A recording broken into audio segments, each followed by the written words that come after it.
निःशक्तजन की बैकलॉग की और कैरी फॉरवर्ड की पदों की पूर्ति में आसानी होगी और ऐसे वर्गों के लोगों को नौकरी मिलने के और अवसर सृजित होंगे।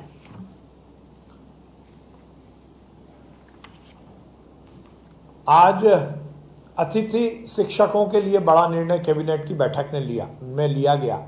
जैसा माननीय मुख्यमंत्री शिवराज सिंह चौहान जी ने इस बात की इच्छा व्यक्त की थी और अतिथि शिक्षकों के जीवन में और सुधार के लिए सरकार की कटिबद्धता को स्थापित किया था, उस परिप्रेक्ष्य में आज कैबिनेट की बैठक में निर्णय लिया गया कि अतिथि शिक्षक वर्ग 1, वर्ग 2 और वर्ग 3 का जो वर्तमान मानदेय है उसमें इजाफा करते हुए उसको दुगना किया गया है।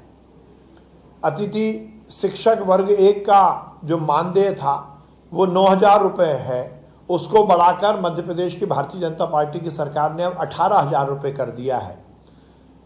वर्ग 2 का जो 7,000 रुपये मानदेय था उसको बढ़ाकर शिवराज सिंह चौहान जी के निर्देश पर 14,000 रुपये कर दिया गया है और वर्ग 3 का जो मानदेय था वो 5,000 रुपये था, उसको बढ़ाकर 10,000 रुपये कर दिया गया है।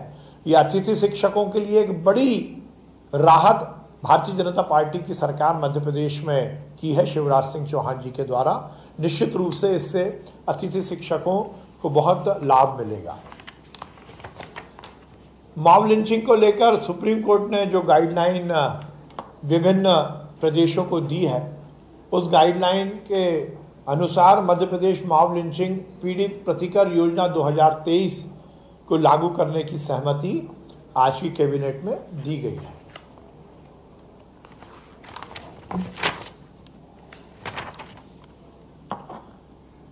फॉरेंसिक साइंस यूनिवर्सिटी जो कि बरखेड़ा बोदर मऊ तहसील हुजूर में है, उसके विस्तार के लिए और उसमें और रिसर्च और डेवलपमेंट के काम को विस्तारित करने के लिए लंबे समय से भूमि की आवश्यकता की वहां से मांग हो रही थी। आज कैबिनेट की बैठक में उनको 12 हेक्टेयर जमीन देने की जो निर्णय था उसको लिया गया।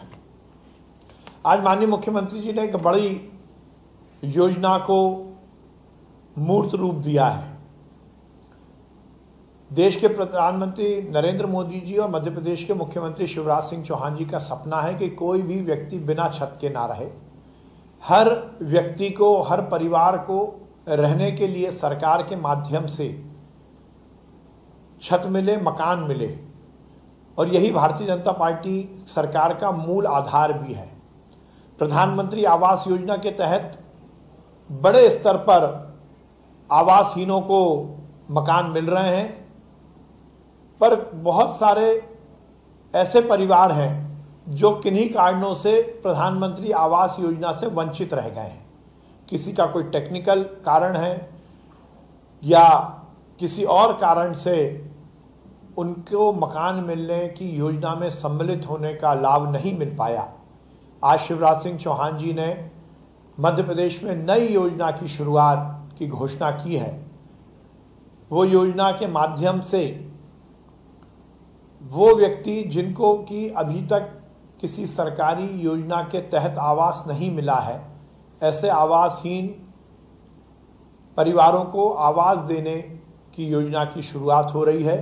मुख्यमंत्री लाडली बहना आवास योजना, इसमें सभी लाडली बहनाओं को तो आवास मिलेगा ही, पर उसके अलावा जो भी आवासहीन परिवार हैं उनको मुख्यमंत्री लाडली बहना आवास योजना के तहत मकान मिलेगा। जो प्रधानमंत्री आवास योजना से छूट गए हैं, जो आवास प्लस योजना जो लिस्ट है उससे छूट गए, उन सबको ये लाभ मिलेगा। इसका कार्य जल्द से जल्द शुरू होने वाला है। इसकी पूरी कार्य योजना, इसकी पूरी जो गाइडलाइन है वो बनकर तैयार हो रही है और निश्चित रूप से ये आवासहीन जो हमारे परिवार हैं उनके लिए बहुत बड़ा योजना का लाभ शिवराज सिंह चौहान जी की सरकार ने आज दिया है।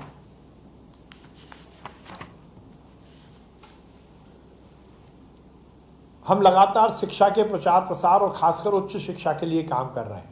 लगभग हर बैठक में मध्य प्रदेश के विभिन्न क्षेत्रों में नए शासकीय महाविद्यालय खोलने का निर्णय लिए जा रहे हैं। आज भी 6 नए शासकीय महाविद्यालय खोलने का निर्णय कैबिनेट ने की बैठक ने लिया है, जो कि शासकीय महाविद्यालय बिलासपुर जिला उमरिया, शासकीय महाविद्यालय भरेवा जिला उमरिया, शासकीय महाविद्यालय सालीचौका जिला नरसिंहपुर, शासकीय महाविद्यालय शिवपुर नर्मदापुरम जिला, शासकीय महाविद्यालय चकल्दी सीहोर जिला और शासकीय महाविद्यालय रहटगांव हरदा जिला। इन 6 नए शासकीय महाविद्यालय खोलने की अनुमति कैबिनेट द्वारा दी गई है। इसमें लगभग 240 नवीन पद सृजित होंगे और लगभग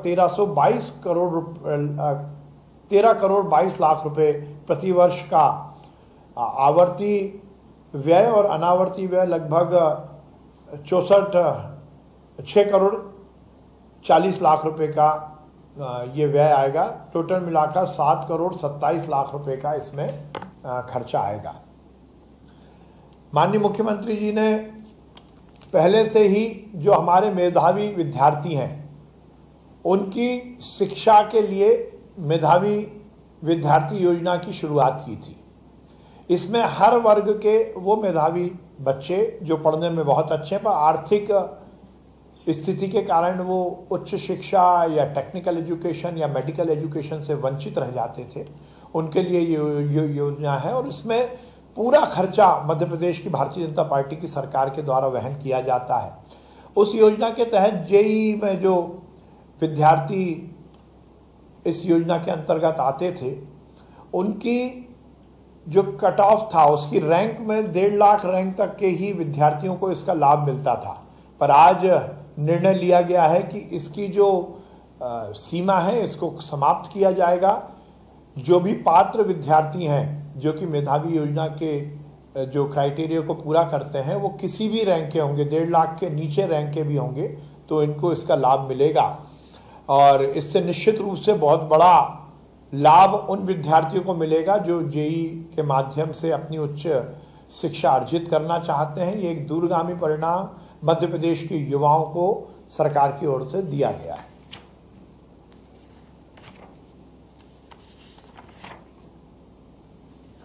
आज मध्य प्रदेश की एमएसएमई विकास नीति में सॉल्वेंट एक्सट्रैक्शन प्लांट और एक्सप्लेवर प्लांट को भी इसमें जोड़ा गया है, जिससे कि एमएसएमई योजना का जो लाभ, इस नीति का जो लाभ है इन जो प्लांट है उनको भी अब मिलेगा।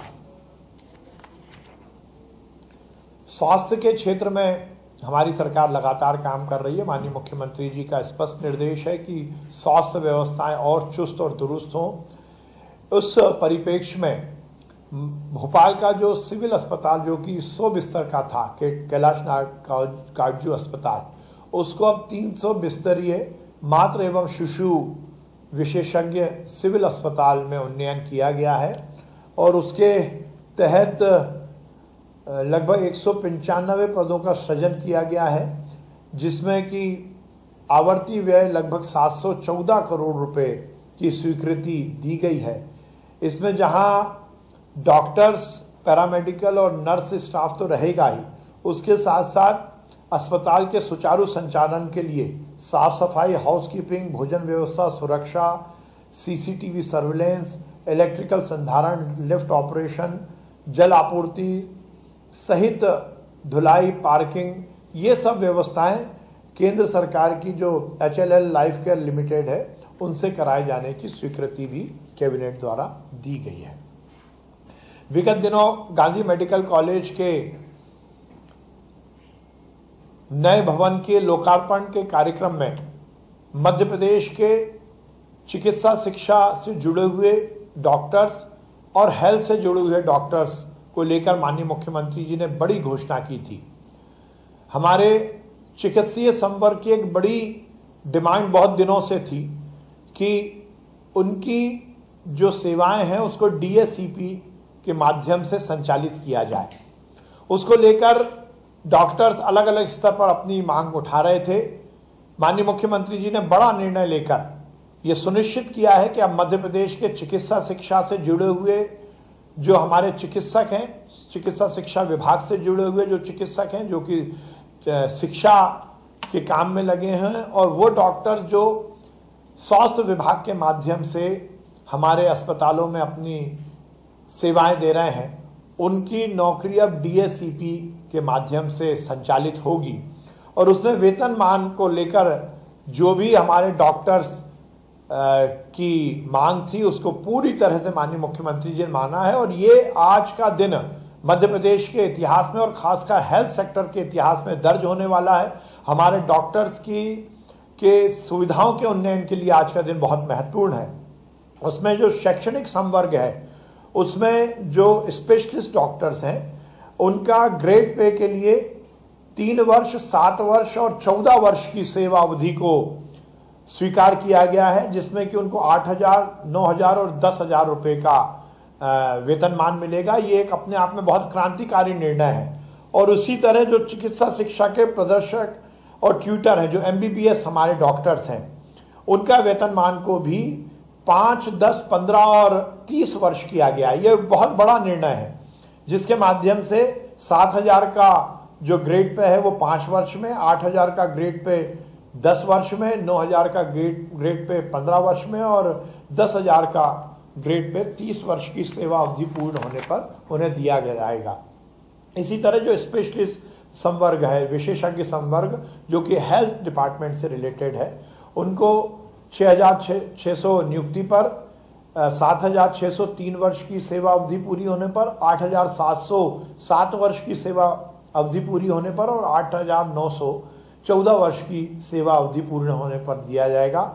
चिकित्सा अधिकारी संवर्ग, जो कि सभी विभागों का है, चिकित्सा शिक्षा विभाग, लोक स्वास्थ्य एवं परिवार कल्याण विभाग, गृह विभाग, श्रम विभाग, मेडिकल ऑफिसर्स जो समस्त संवर्ग के हैं, आकस्मिक चिकित्सा अधिकारी, महिला चिकित्सा अधिकारी और दंत चिकित्सक, इन सभी को ग्रेड पे में 5,400 नियुक्ति पर 6,605 वर्ष की सेवा अवधि पर, 7,610 वर्ष की सेवा पूर्ण होने पर, 8,715 वर्ष की सेवा पूर्ण होने पर और 8,930 वर्ष की सेवा अवधि पूर्ण होने पर दिया जाएगा।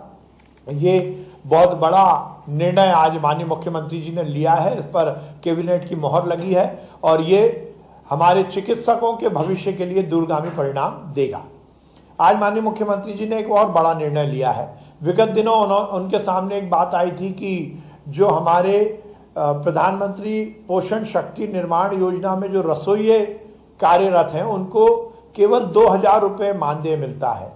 माननीय मुख्यमंत्री जी ने पहले घोषणा की थी कि इसको बढ़ाकर 4,000 रुपये किया जाएगा। आज कैबिनेट ने ये निर्णय लिया है कि प्रधानमंत्री पोषण शक्ति निर्माण योजना के अंतर्गत जो रसोइये कार्य में लगे हैं, उनको 4,000 रुपये प्रति माह का मानदेय दिया जाएगा और इससे लगभग 714 करोड़ रुपए की स्वीकृति आज कैबिनेट ने दी है। इससे वो रसोइये जो मेहनत के साथ प्रधानमंत्री पोषण शक्ति निर्माण योजना को नीचे तक निष्पादित करते हैं, उनके लिए एक बड़ी राहत दी गई है।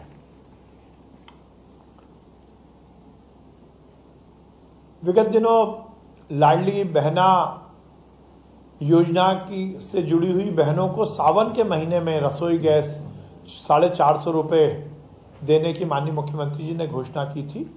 वो जो सावन के महीने में जो बहनों को 450 रुपये में गैस कनेक्शन देना और उसकी जो बची हुई राशि है उसको सब्सिडी के रूप में सरकार द्वारा वहन करने की आज यहाँ उसके निर्णय को कैबिनेट ने पारित किया है। केन बेतवा लिंक परियोजना के अंतर्गत बांध के डूब प्रभावित जो हमारे गांव हैं और जो रहवासी हैं, उनके लिए आज बड़ा निर्णय लिया गया है। उसके 22 ग्राम जो है वो प्रभावित हुए हैं, उसमें लगभग 6,700 परिवारों को विशेष पैकेज आज ही कैबिनेट ने दिया है। आज यही निर्णय कैबिनेट द्वारा लिए गए हैं। मुख्यमंत्री लाडली बहना आवास योजना के तहत अब लाखों वो परिवार जो कि आवासहीन हैं, उनको